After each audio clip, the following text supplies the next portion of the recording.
अस्सलाम वालेकुम। आज हम सॉल्व करने जा रहे हैं Aga Khan university examination board का क्लास 9th एग्जामिनेशन अप्रैल मई 2019 का mathematics paper 1। Before proceeding to the video, please like and share the video and subscribe to my channel. Let's get started. Question number 1 है कि given that A is equal to A and B set is equal to 1, 2, then B difference A is equal to.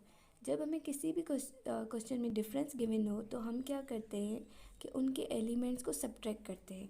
अब हमें B difference ए है तो हम सबसे पहले B के एलिमेंट्स लिखेंगे, उसमें से सब्ट्रैक्ट करेंगे ए के एलिमेंट्स। जो कॉमन एलिमेंट्स होते हैं उनको हम एलिमिनेट करते हैं, पर क्योंकि हमारे सेट में इन दोनों में कोई भी कॉमन एलिमेंट नहीं है तो कोई भी सब्ट्रैक्ट नहीं होगा। बाकी जो बचेंगे तो सेट बी के 1 और 2 ही बचेंगे, यानी कि हमारे 1 क्वेश्चन का आंसर सी हो गया। हमारे पास इफ़ यू यानी कि universal set is equal to 1 2 3 4 5 and A union B is equal to 1 2 3 4, then A complement intersection B complement is equal to. इसके लिए आपने याद रखना है डी मॉर्गन्स लॉ।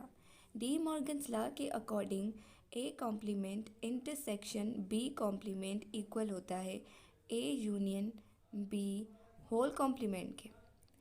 क्योंकि हमने क्वेश्चन में गिवन है, हमारे पास क्वेश्चन में ए यूनियन बी गिवन है already.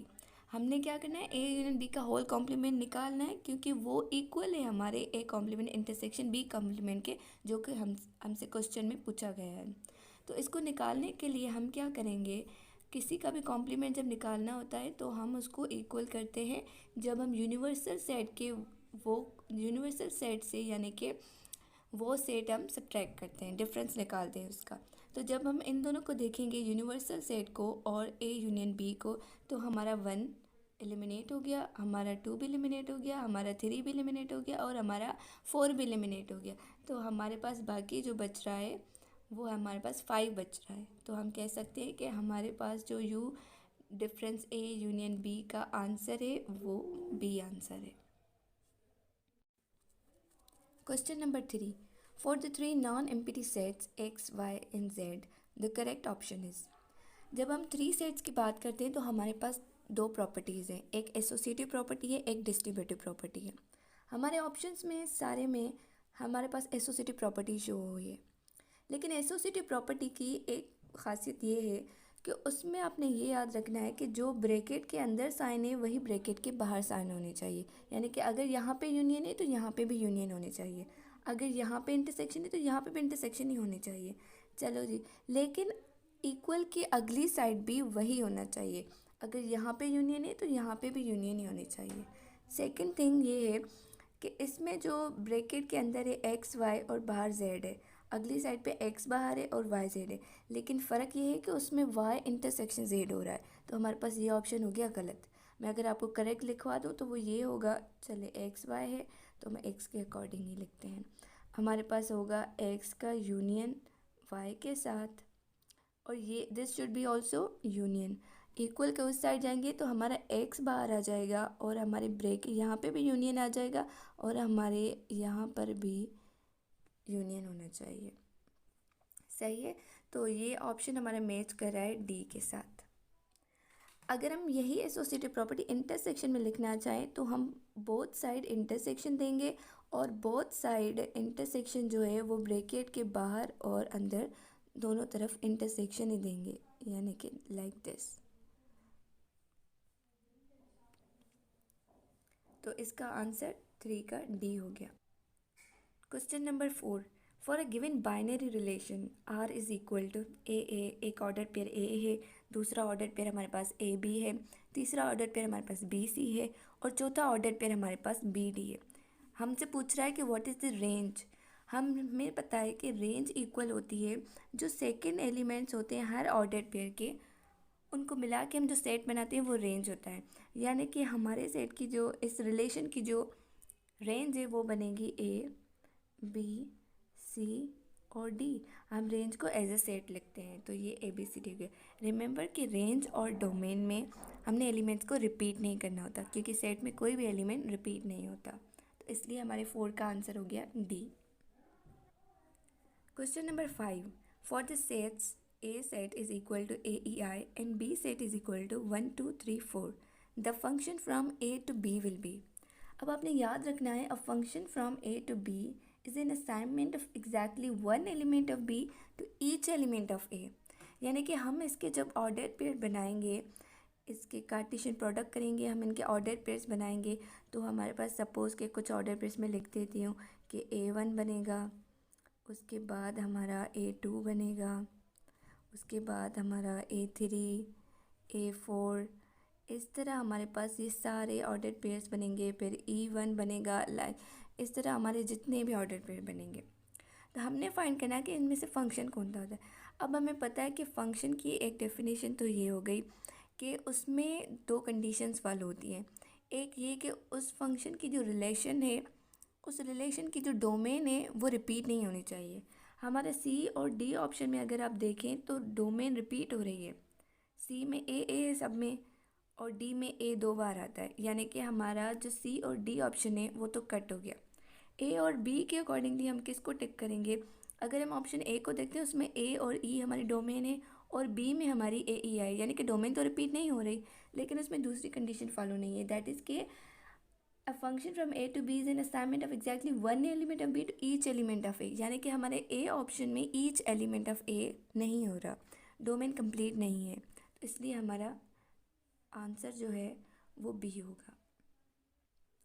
Question number 6, if 2 iota plus 3 is equal to b plus a iota minus 3i, then the value of a will be।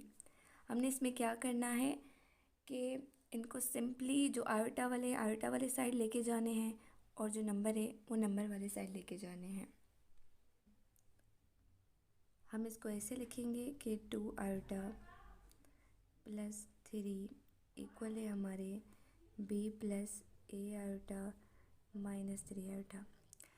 अब हमारे पास ए आयोटा माइनस 3 आयोटा तो नहीं हो सकता, क्योंकि ए से हम 3 को सब्ट्रैक्ट नहीं कर सकते, लेकिन अगली साइड पे हमारे पास 2 आई गिवन है, तो हम क्या करेंगे, इस 3 आई को शिफ्ट करेंगे इस साइड, यानी कि 2 आई प्लस 3 आयोटा करेंगे, और ये प्लस 3 यहीं पर हो, ये बी भी यहीं पर हो, और ये आयोटा भी यहीं पर हो।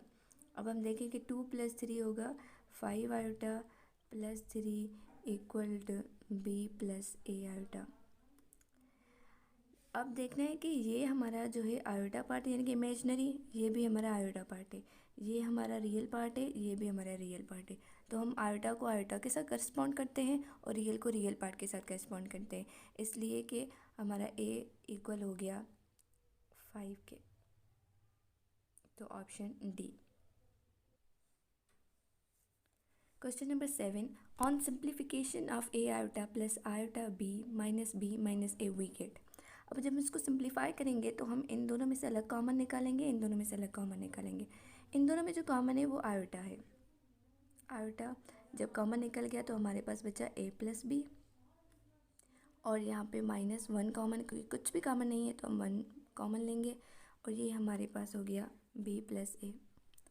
अब ए प्लस बी या बी प्लस ए हमारे पास कम्यूटेटिव है, तो ये सेम हो गई, तो ए प्लस बी एक ब्रैकेट बनेगी और आयोटा माइनस 1 बचा, तो हमारा आंसर होगा ए प्लस बी और आयोटा माइनस 1, यानी कि B. Which of the following fraction is a terminating decimal fraction, यानी कि इसमें टर्मिनेटिंग डेसिमल फ्रैक्शन ढूंढना है।